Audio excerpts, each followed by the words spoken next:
தமிழ்நாட்டில் petrol diesel தட்டுப்பாடு இல்லை என்று மத்திய மாநில அரசுகள் விளக்கம் அளித்தும் மூன்றாவது நாளாக பெட்ரோல் நிலையங்களில் கூட்டம் அலைமோதியது. தமிழ்நாட்டில் பெட்ரோல் டீசல் தட்டுப்பாடு நிலவுவதாக வதந்தி பரவியது. இதனை நம்பிய பொதுமக்கள் பெட்ரோல் நிலையங்களில் அதிக அளவில் குவிந்து வழக்கத்தை விட கூடுதலாக பெட்ரோல் வாங்கி சென்றனர்.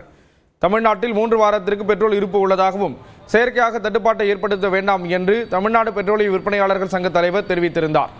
மேலும் பெட்ரோல் விநியோகம் சீராக இருப்பதாக மத்திய அரசும் குறிப்பிட்டது. இருப்பினும் சென்னையில் 3வது நாளாக பெட்ரோல் நிலையங்களில் பொதுமக்கள் கூட்டம் அலைமோதியது.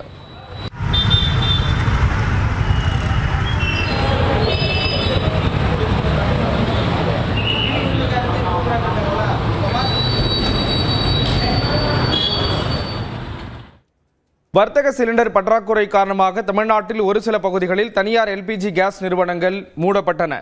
மதுரை, விருதுநகர், சேலம் உள்ளிட்ட மாவட்டங்களில் வணிக பயன்பாட்டிற்கான சிலிண்டர் தட்டுப்பாடு நிலவி வருகிறது. குறிப்பாக மதுரையில் மேலூர், வில்லாபுரம், எல்லிஸ் நகர், பசுமலை, மேலமடையில் எல்பிஜி நிலையங்கள் மூடப்பட்டன. இதனால் ஆட்டோ ஓட்டுநர்கள் கடும் அவதியடைந்தனர். கேஸ் பிடிக்க வந்தாங்கய்யா, அந்த கம்பெனில இருந்து இந்த கம்பெனியில் வந்தேன், இங்கே இல்லைன்ட்டாங்க. தள்ளுறதுக்கு என்னால் வயசு இல்லை. நான் அறவாவது ஒரு வண்டியை நான் ரூபா கொடுத்து தான் தள்ளிட்டு போகணும். இப்படி எல்லா பேரும் கேஸ் வண்டி போடாமல் இந்த மாதிரி இதாக இருக்குது. இதை விரைவில் இதை ஜகச நிலைக்கு அரசாங்கம் கொண்டு வரணுங்கய்யா. இதேபோன்று விருதுநகரில் இருந்த ஒரே ஒரு எல்பிஜி பங்கு மூடப்பட்டதால் ஆட்டோ ஓட்டுநர்கள் தவிப்பிற்கு ஆளாக்கினர். நாள் ஒன்றுக்கு சராசரியாக 50 வாகனங்கள் கேஸ் நிரப்பும் நிலையம் மூடப்பட்டதால் அப்பகுதியைச் சேர்ந்த ஆட்டோ ஓட்டுநர்களின் வாழ்வாதாரம் பாதிக்கப்பட்டுள்ளது.